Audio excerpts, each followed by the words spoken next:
Hey everybody, Stel here from the Shoot Style Sauna, here to bring you my review of All Elite Wrestling's All Out 2020 from Daly's Place in Jacksonville, Florida. This show obviously taking place at a very rough time, considering everything going around the COVID-19 pandemic, but we're not here to talk about all the doom and gloom around that. We are here to review what I thought was a pretty good pay-per-view. So, standard affairs, we're going to be going through match by match, talk about what happened, give it a star rating. At the very end, we'll give the show an overall grade alongside the MVP and the match of the night. As a disclaimer, we will only be doing the main card, and I will not be including the buy-in in this review. But without further ado, let's get going. Opening the main show, it is the tooth and nail match between Dr. Britt Baker, D.M.D, and Big Swole. This match originally slated to be on the buy-in, but due to a lot of reception from fans talking about how they think it should be on the main show, given how long this feud has been a thing. It dates back to, I believe, February when these two started feuding, and it's been a hot angle throughout the summer. It was moved to the main show, so very, very nice to get some more ladies getting some focus on the main show for All Out. So, this is a very cinematic match. This is like the only one I really see on the show. Last time we saw a cinematic match for AEW, I believe, was a Stadium Stampede back at Double or Nothing, but this one obviously is going to be a lot shorter. I will say that right now. It starts out with a very interesting start. We see Big Swole pull up in a very nice car. Comments are actually mistaken for Britt's car, but then I think it's Tony clarifies who it was actually for.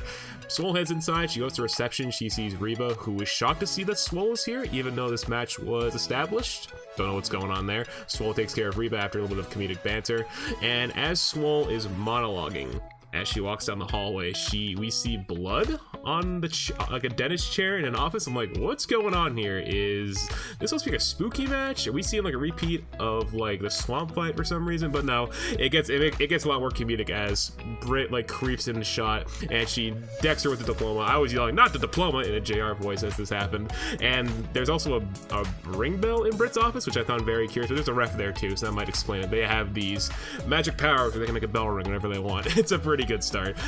Britt with the advantage after the diploma spot. She gets Swole into the aforementioned dentist chair and she tries to extract her teeth, but Swole does a great callback here to the Vincent Austin spot in the hospital as she decks Britt with a steel pan nearby. I thought it was a great moment there.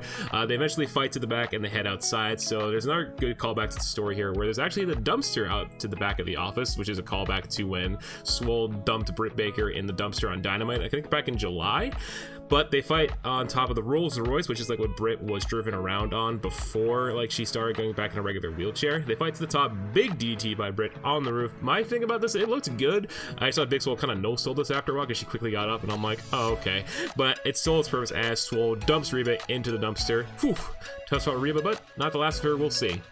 They fight back inside. It's a lot of pretty standard stuff, a lot of back and forth, some near falls here and there, and some trash talk. They eventually fight back to that same dentist chair for the start of the match, and Britt gets Swole back into the chair. She actually gets a power drill, like, the ones you see in a shed, and she threatens to drill into Swole, and I'm like, whoa, what's going on?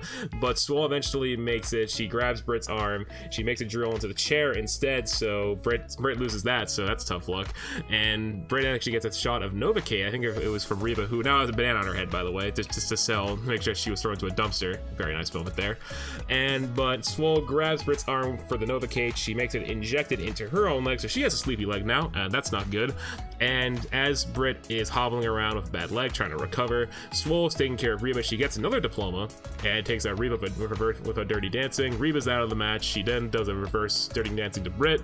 She gets her in the chair, puts on the anesthesia, makes her briefly pass out, and Swole wins the match. A very comedic and fun match, I thought. Interesting way to start the show, I will say that, but hey, starts off on a good note, and we had some fun with that. Commentary was having fun throughout the match. I'm going to give the match 2.5 stars. Like, for a cinematic match, yeah, it's give or take. I thought it was entertaining for what it was. I think it's a good thing that this is on the main show, just to get the women more exposure. But, there were moments where I was like, that could have looked a little better, but I'm not going to complain too much. Good stuff to both women, and it's good to see that, that they were able to get on the main show, considering how much is into this feud. Next up, in your first tag team match of the main show, we have the Young Bucks taking on Jurassic Express. This match was set up on Dynamite when these two teams defeated SCU and Private Party in an 8-man tag. So the winners of that will be facing off in a tag team match here. This match has a very fast-paced, indie-rific start. Lots of work I'm not going to recap because there's a lot to take note of. But eventually the Bucks do take advantage. Pretty much the early story of this match is how the Bucks work as a cohesive unit to keep Jungle Boy away from Luchasaurus because they don't want to deal with the big man. Early moment, we see Matt do the locomotive suplexes from the ring, and he gets to the outside on the floor, and then he eventually sends Jungle Boy over the barricade to the concrete floor. Whew, a bit of a rough moment there for Jungle Jack Perry, and they eventually fight back into the ring as they recover. Jungle Boy eventually tries to go for a hot tag, but Nick Jackson takes out Luchasaurus with a big super kick, so they're hammering down on Jungle Boy, as I said, really making sure he doesn't get the tag. Jungle Boy gets an opening later on. He makes the hot tag to Luchasaurus. He's a house of fire. He's able to deal with both Jacksons. It's a great sequence for Luchasaurus. So I think this match showcased him really well. Gets chokeslam on both the Young Bucks and in the standing moonsault. Pretty traditional stuff from Luchasaurus, and he keeps it going as they start to take advantage, but Nick finds a way to take him down. Matt is actually seen at ringside, smack talking to Marco Stunt, who's on a crutch too. I think it's from something I forgot that happened on Dynamite or Dark recently, but he takes his crutch away, then he super kicks him to the floor. Marco Stunt's out of the match, so we don't have to worry about him anymore. Then they go back to focus on the team. They focus on Jungle Boy again for a bit. Really nice stuff for their offense. They go for the Meltzer driver, but Luchasaurus makes a save for his team, and they then hit the extinction factor, but Nick just saves Matt from the pinfall for the false finish. We then see Luchasaurus try to take out Matt Jackson on the outside, but he overshoots the dive from the ring to where all the talent are on the right side of the ring. Overshoots, he's out of commission, so this then leads the Bucks going into the ring. You see Jungle Boy go for a dive. He hits a super kick, but he kicks out. They then hit another tag team finisher. They kick out of that, and then it leads to the BTE trigger for the 1, 2, 3. The Bucks win the match. I'm going to give it 3.25 stars out of 5. I thought it was a very well-paced match. Like I said, very fast-paced, very indie-rific sort of thing here, but I thought that these teams worked really well together. It's good to see, like, it's a pretty standard story of, like, baby faces trying to fight back from below. They eventually get an advantage, but in the end, the Bucks were the heels, in my opinion, of how their demeanor was in this match, and that's another thing to note in this match. But hey, very enjoyable. I think the right team won, and we'll see where it goes from here. Next up, it is the 21-man Casino Battle Royale, with the winner getting an AEW World Championship shot following this pay-per-view. We've learned a lot of the announced names leading up to the show. Commentary did pick up that there would be a mystery participant in the match who we don't know about, but the rest of the field was filled out, as it turns out. But our first group, which is the Clubs, consists of Trent, Christopher Daniels, Jake Hager, The Blade, and Ray Phoenix. Nothing really big happens in like the first group. It's pretty hectic. A lot of standard big moves. Some alliances form. Nobody's thrown out.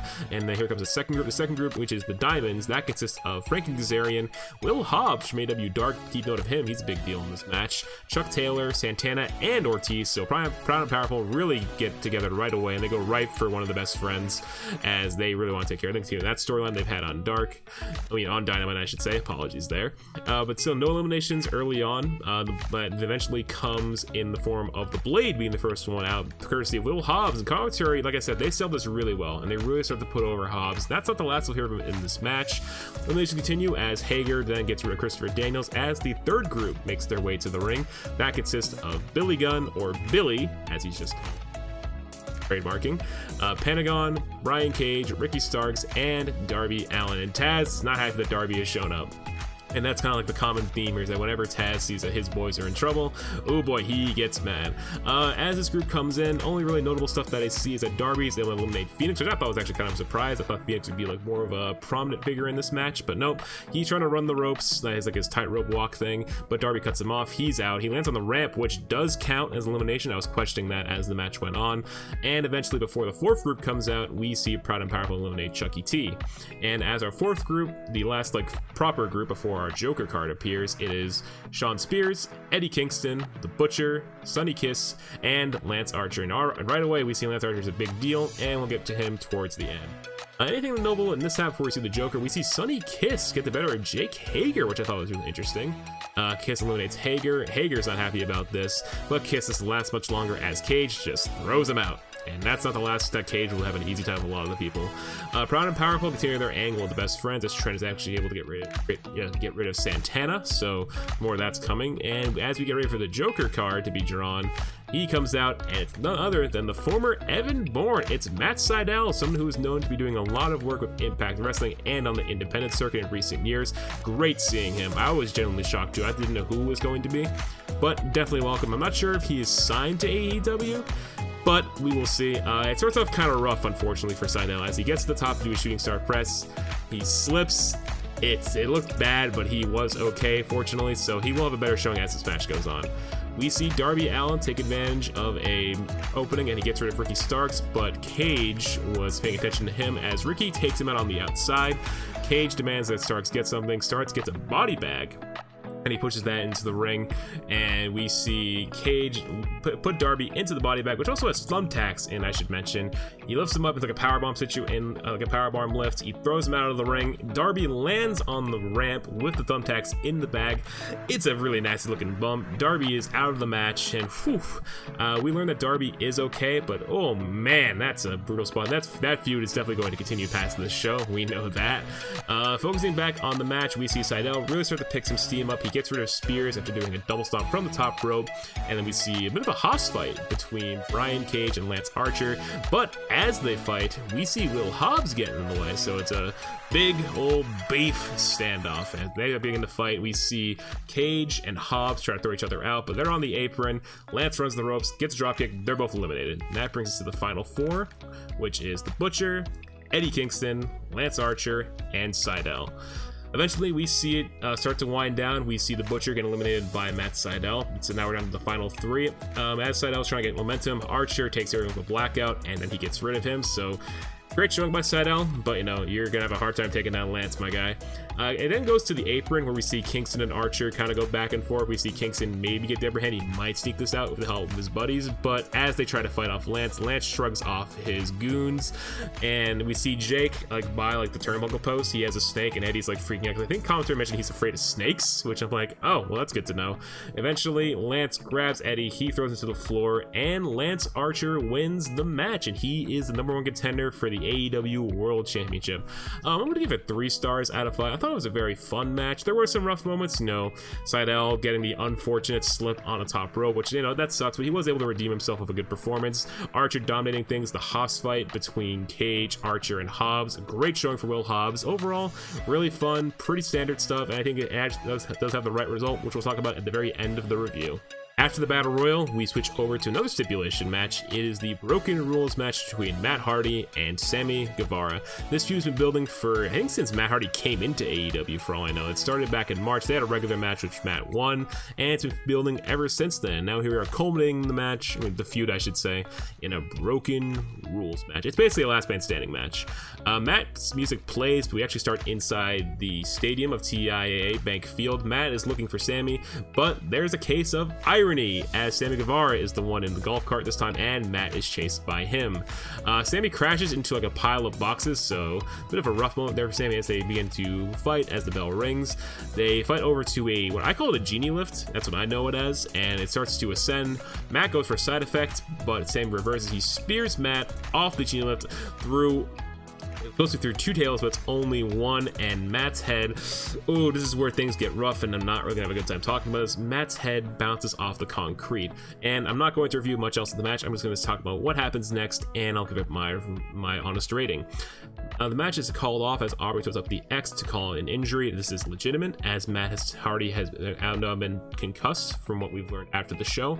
Matt Hardy and Sammy are separated as Sammy's trying to stay in character, but he cannot really do much else. The bell rings. Commentary ruled as a no contest as they try to get more about the situation. However, we go back into the arena and see Matt Hardy looking around, looking for Sammy Guevara.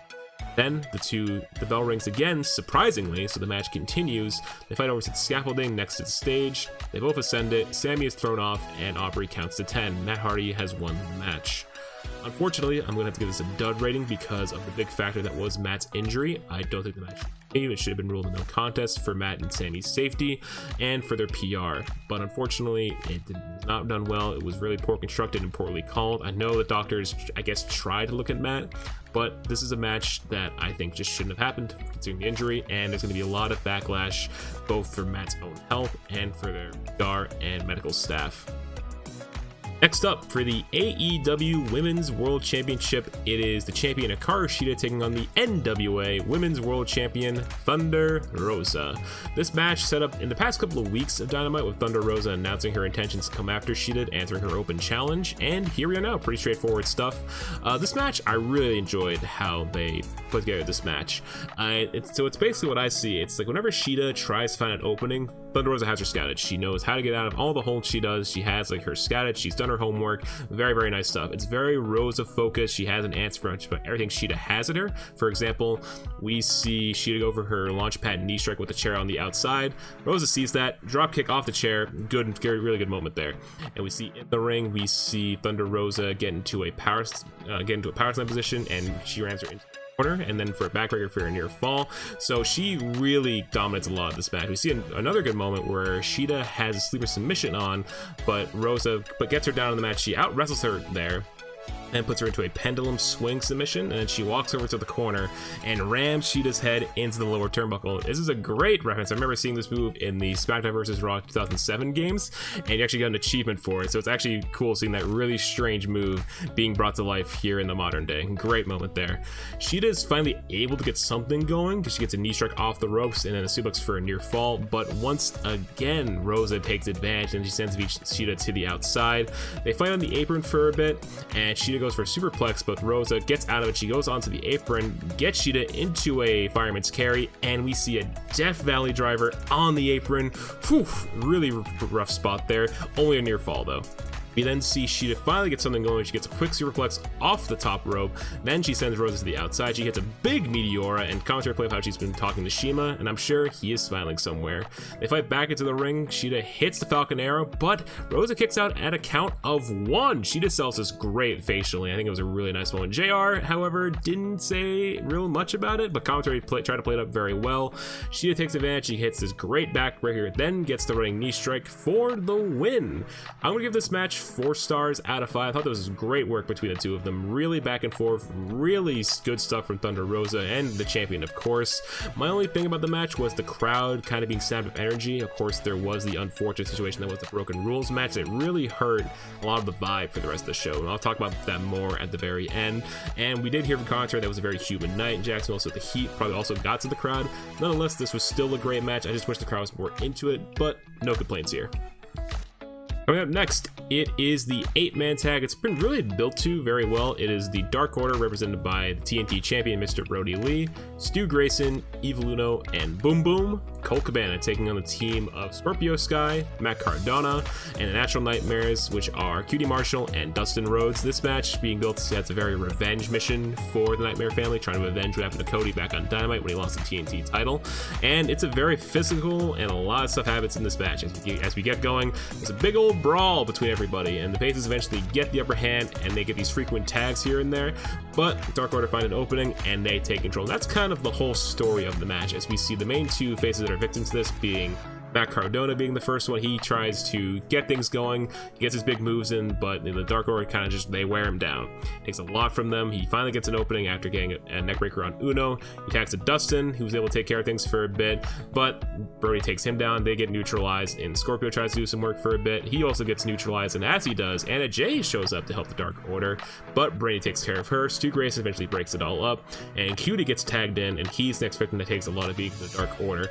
He tries to do everything he can, but same thing happened to Matt. He takes a lot of offense from the team, and eventually gets attacked to Dustin, as he is just totally out of it. He's totally exhausted, so Dustin has to carry the load from here. It's him and Brody Lee at this point, as he tries to get him up for a powerbomb, but Dustin counters this, but however, he turns around into a big lariat from Brody. And to continue the story of Colt Cabana, Brody reached out to Colt, he tags him in, tells him to get the win for the team. However, Colt tries to do more. He goes up to the top rope, goes for a moonsault, no water in the pool. Dustin rolls up Colt for the sneaky win. The faces get the victory, they get the revenge for Cody. Commentary makes a big deal out of this, and as the faces watch from the ramp, the Dark Order is very much not happy. Brody is yelling, he breaks the steel chair at ringside, and he shoves Colt down and yelling at him, which we haven't seen ever happen. Brody's always been nice to Colt in the build to this match, making him feel welcome in the Dark Order. Brody storms off, but we see a really nice moment here between Colt and Uno. As Uno looks at him, he embraces Colt, he looks after him. It's a very genuine moment, just to show that Colt isn't like looked upon as like someone else in the Dark Order. He actually has like a relationship with some of the other people. And as the Dark Order leaves, we see Tony Schiavone interview Dustin, and he tells him that Dustin will be facing Mr. Brody Lee for the TNT title on the next episode of Dynamite. Dustin cuts a great promo here, being very emotional, talking about what he did for Cody and his upcoming match with Brody Lee. Overall, I'm going to give the match 3 stars out of 5. It was really more of like a 2.5 star match, honestly, for what we saw for the action and like the results. But I think the post-match stuff with the Dark Order and the Dustin promo really brought up to that 3-star rating. But, you know, it furthered the storyline. Not really much else to it, but a fine segment. In your next title match on All Out, it is the AEW World Tag Team titles on the line as Hangman Page and Kenny Omega take on Dax Harwood and Cash Wheeler, FTR, accompanied by Tully Blanchard at ringside. This match, this has been one of the biggest angles on AEW. Obviously, there's a lot of mind games between FTR and Omega Man, as we've seen Page be buddy-buddy with FTR, both on BTE and on Dynamite, and it led to the descent between Page and the Bucks, as we saw really recently, and Hangman being kicked out of the Elite. And this is pretty much addressed right away in the match, as we see Hangman being asked to be tagged in by Kenny. He gets tagged in, and they eventually get into a bit of an argument, as we see Kenny and Hangman have a lot of banter early on, but they actually are able to eventually regroup and give each other high tens. Very nice moment. Will it last? We'll get there. So the format of this match follows, and it's a lot of old school classic stuff from FTR, isolating the ring, keeping both guys separated from each other, keeping them, make sure they're in the ring so they can wear them down. Really good stuff. For a good heel spot that they do, we see them do a fake tag while the ref isn't looking. So we see them switch places, and the ref eventually notices, he turns around, tells them to tag back out. I thought that was a good moment. Really good mind games there from FTR on the ref. But as we see Hangman finally get the advantage, he tags out. Omega takes advantage and gets a good hot start on FTR. He dominates for a good while, but then he gets neutralized from double team offense, and it comes to a point where we eventually see Kenny's leg get targeted after a one-wing angel attempt on Cash, but he gets hit with a chop block. And then we see them really take advantage of leg whips off the ropes. We see a figure 4, slamming Kenny's back leg into the ring post at one point. They're really working so hard to keep him down and get him on a bad leg. After a while, it's like a good chunk of time they really work on his leg, and and it'll pay off later. Kenny finally attacks out the Hangman, and able to take up both members of FTR. He gets them both outside the ring. He watches them move to one side of the ring to the other, and hits this great senton atomico from the top. Really good stuff there from Hangman.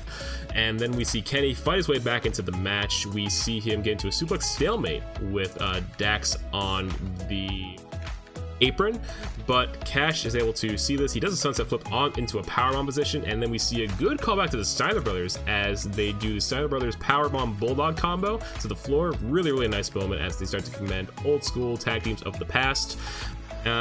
The faces are eventually able to set up for the last call in the ring, but we see as they're getting ready to hit Cash, Dax grabs Hangman's leg, so he can't really hit the buckshot lariat as Kenny's about to set up for the feature. Kenny sees this, so he tries to help him out, but as they go up for the delayed start, Kenny goes for the V-trigger, but Cash ducks the move, and Hangman gets decked with a V-trigger, and this is just the beginning of the end for the team.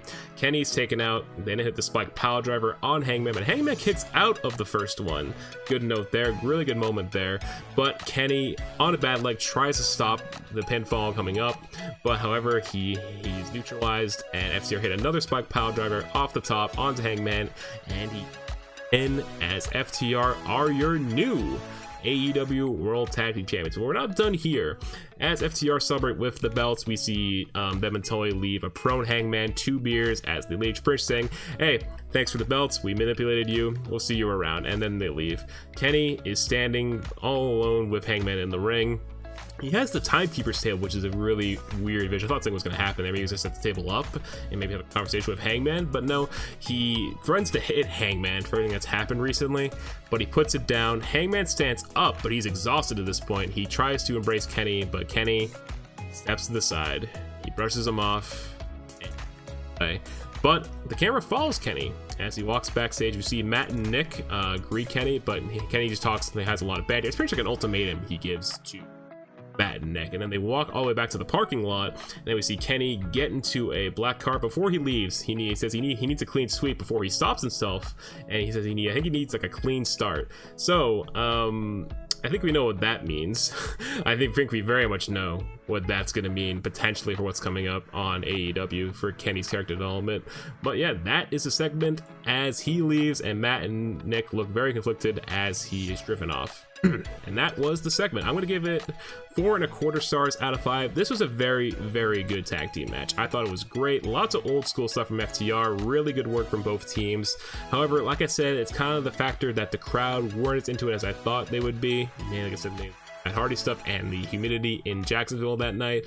I just wish they could have been a little more like enthusiastic about the match, but I'm not going to complain. It was still a lot of fun. We got new champions and a lot more story implications coming out for the Bucks, Kenny, and Hangman. Where do we go from here?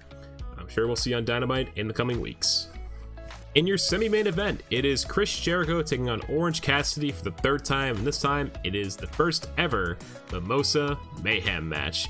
Only way to win is by pinfall, submission, or by throwing your opponent in the circular vats of mimosa and orange juice on both sides of the ring. Interesting setup. I thought they'd be more rectangular, but makes sense. They have to fight on the platform, as we'll see in the match.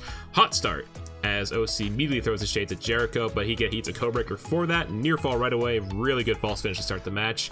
It's very, very Jericho focused early on. They fight to the vat on the left side of the ring.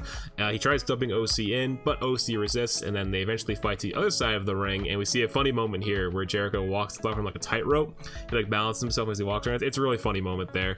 He still has the advantage on Orange. He gets 2 power bombs on the platform, but OC still doesn't go in. OC eventually fights his way back. He super kicks Jericho and hits him with the bucket, which had the bubbly in it, and then Jericho falls back into the ring. Go into the ring. It's a very back and forth. OC gets some big moves in. We see a Michinoku driver and a DDT from OC. Only a near fall. Jericho gets advantage. He puts OC in falls of Jericho, but Orange Cassidy crawls to the right side of the platform. He gets a cup that fell over earlier. He fills it with some of the mimosa. He splashes it in Jericho's face. He blinds him, gets out of the hold, tries to roll him up. Only a near fall though. Really, really good stuff there. Counter clip how Jericho might be blinded, might have a hard time seeing, and that will play into a little bit of the match later on. As Jericho recovers, we see the Superman punch from OC. He tries to throw Jericho in, however, but only gets his leg. So the match continues. They fight to the other side, and OC gets him back in the ring once more. Big DDT. Only a near fall. After hitting a diving code breaker counter, very, very nice stuff from Jericho, he then puts OC on the top turnbuckle. He goes for a kind of like a razor's edge setup on the top rope, but Orange Cassidy slips out of it. Superman punch number 1. Jericho's starting to teeter, like he fall. You can see him like visually like stir backwards towards the vat, but OC, he runs off the ropes. This time, another Superman punch. Jericho falls full into the mimosa. He's fully submerged, and Orange Cassidy wins the match. I thought it was a really good ending to this match. I'm gonna give it 3.5 stars out of 5. Look, for a wrestling match, it may not be like the greatest thing ever, but I was entertained by it. It's a whole new stipulation. Commentary looks like they had a lot of fun with it, and I think the right guy won. We know how much TNT liked Orange Cassidy. I think this was the right result. Where they go from here, I think they'll both be fine. I know Jericho likes putting guys over. He said a lot about Orange Cassidy, and I think Orange Cassidy, he has a lot coming, a lot of potential, and hey, I look forward to what's coming for him. And now we get to the main event of All Out. It is the AEW World Championship match between Jon Moxley and Maxwell Jacob Friedman, MJF. This match had a lot of build dating back to the end of July with the very political approach by MJF, treating it kind of like an election to be AEW champion, and the whole stipulation of the paradigm shift is banned. So if Moxley uses it, he loses the title, as commentary play up during the match. This match, looking back on it, has a very similar formula to the women's title match. Very scouting, knowledgeable MJF of how to get a lot of Moxley's moves. Mox tries to fight, but MJF always has an answer for a lot of the stuff that happens. Also should be noted that both commentary and the camera are showing that Lance Archer and Jake Roberts are watching at ringside. Very, very nice moment there as we get that story underway a little bit, but we'll talk more about that in the post-match stuff. Like I said, very, very good stuff from MJF. Lots of outsmarting him, knowing how to get out of every hole, as he mentioned in his promos leading up to the match. And as he gets an opening, like towards the earliest stage of the match, he begins to work the arm, and that's kind of like the big thing in this match. We see him constantly work the arm, we see arm drags, we see this really, really good shoulder breaker on the, whatever, I think it's like an arm takedown shoulder breaker on the apron. Whew, really, really nice moment there. Moxley starts to fight back, he rams MJF into the apron, and then I think he throws him into the barricade or something like that after, and as we focus on MJF after that, as Moxley gets in the ring, he is bleeding real bad. Like, whew, it is a lot of blood, and I really like that visual. Moxley begins to regain control. He goes for the Koch style pile driver, but his bad arm that MJF is working on stops him from doing it, so he lets go of the hold. MJF then tries to recover outside the ring, but black hole slam from Moxley onto the floor. Whew. After a bit of downtime from both guys, Moxley continues his advantage. We see it. He then hits the pile driver, but MJF kicks out at 2. Really good near, folks. I thought that would be the move that beat MJF in this match, not the paradigm shift. More back and forth, we see them fight some more, and MJF actually finds another opening to target the arm. He does this great double foot stomp from the top rope onto Moxley's arm. Really, really nice moment there. Really like that. It comes down to both of them as they look at each other. MJF spits in Moxley's face, and he tries to irritate him a lot. Moxley sets up for the paradigm shift, but the ref stops him. That's where we hear commentary mention how he will lose the title if he uses the move in front of the referee. So as he argues with the ref, we see MJF get the Salt of the Earth armbar on as he's been working the arm throughout the match. He bites on Moxley's hand. He grapevines the arm as well, but he gets to the ropes. He goes onto the apron, but as he recovers, we see MJF sit for the Heat Seeker, and that's another near fall, however, and we also then see MJF go for the double cross later on. That doesn't work either. So it comes down to it where we see MJF and Moxley really go at it for a bit. This is where the ref starts coming to play. We see a low blow blatantly from MJF, but the ref doesn't see it. That's where the double cross came in. And we also see him go for a roll-up. That doesn't work either. And as the two are getting back to their feet, Wardlow gets on the apron to distract the referee. He throws a dynamite diamond ring, but MJF doesn't catch it. He scurries to it. And as he's about to pick it up, Moxley looks at him. He sees the ref is distracted. He then hits the paradigm shift with the ref isn't looking. The ref turns around. Moxley is pinning MJF. 1, 2, 3. Moxley retains the championship by somewhat nefarious means. He took his moment, found it, hit the paradigm shift, the ref wasn't looking, and it paid off. That is MJF's first pinfall loss in singles action.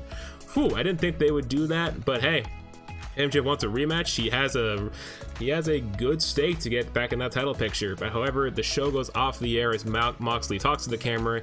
He flips Lance Archer the Bird as he gets ready to fight him in the Wrestle Kingdom rematch from their Texas Death Match that we saw back in January. And yeah, I thought it was a very good match. I'm going to give it 4 stars out of 5. Like I said, very similar formula to the women's match earlier in the show. The heel having the face scouted and a lot of good moments from both sides. And a really interesting finish too. Maybe some story ramifications will follow. Maybe MJF will get a rematch down the line. Maybe dissent between Wardlow and MJF, because MJF was not happy on Twitter after this was over, but only time will tell. My final grade for AEW All Out 2020 is going to be a very solid B. I thought the show, for the most part, was very, very good. Was it their best show of the year? No. I think their best show has been Revolution, if I had to choose out of the 3 shows they've done so far.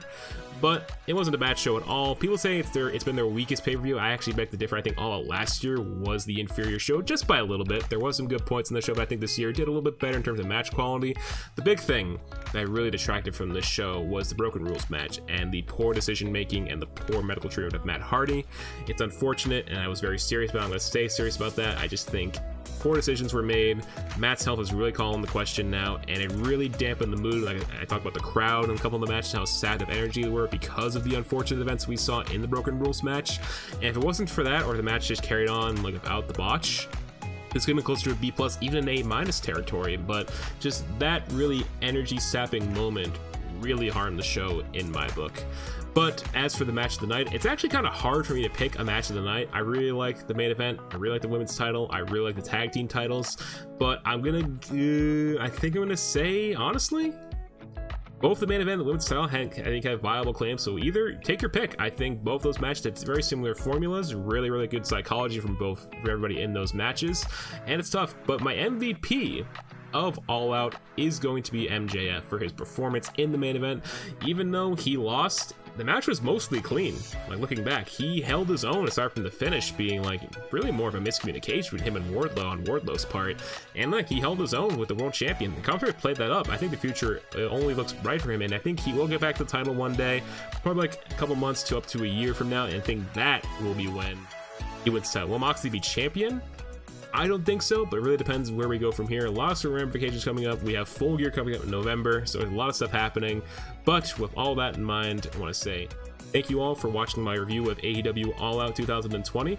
For content coming up, we have the Shoot Style Sauna Wrestling podcast currently slated to come back very, very soon with another episode. We have some stuff coming for upcoming shows coming up later this month and the rest of the fall. Be sure to stay tuned. If you like the video, hit that subscribe button, enable notifications if you really want. We really appreciate that.